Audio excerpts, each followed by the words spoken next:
پیوندان گنجین اشورعلی و خواننده صنف دهمی مکتبی میانه در جماعت رودکی ناحیه وخش صبح 19 سپتامبر جسد او را با نشانه های خودکشی در انبار خانه‌شان پیدا کردند. مقامات پلیس گفتند که هنوز سبب مرگ این دختر نابالغ روشن نشده است و تحقیق حادثه ادامه دارد. خبر مرگ مرموز گنجینه در حال است که هنوز 5 ماهی پیش یک آموزگار 26 ساله‌ای مکتب جماعت دهات رودکی ناحیه وخش نیز خودکشی کرد. در خلاصه های رسمی تحقیقات سبب مرگ شهناز انوری بیماری روحی ذکر شده بود.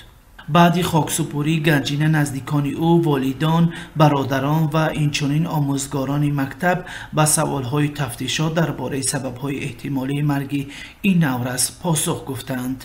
سیدعلی اشورعلیف پدر گنجینه در صحبت به رادیو آزادی گفت که دخترش صبح خوشحال به نظر می رسید و به شستن کاسه و طبق بند بود.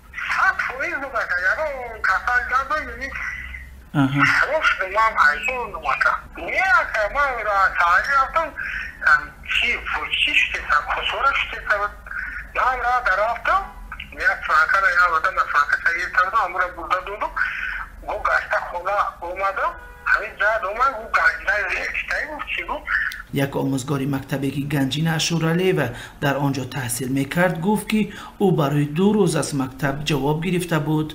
گنجینه به این آموزگار از سلامتی شکایت کرده گفته است و ازش چندان خوب نیست. دولت ماه فیض و مدیر مکتب رقم 7 در صحبت به رادیو آزادی گفت گنجینه اشورعلی را همچنین یک خواننده فعال و خوشمعامله میدانست و هیچگاه باور نمیکرد که او میتواند قصد جان خود کند.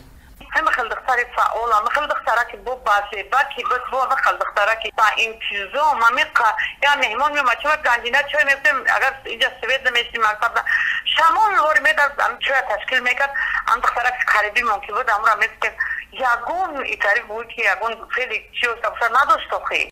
سازمان های اجتماعی در ختلان میگویند در بسیار حالت ها سبب خودکشی زنان مشکلی مربوط به فقر و ناداری و خشونت و زورآوری در خانه می باشد، در حالی که برخی قضیه ها به جای داشتن گناه شهروران در حالت تا خودکشی رسانیدن همسرانشان اشاره می کند، اکثر دیگر حادثه ها ناروشن می ماند و یا قربانی های خودکشی گرفتار بیماری روانی اعلام می شوند.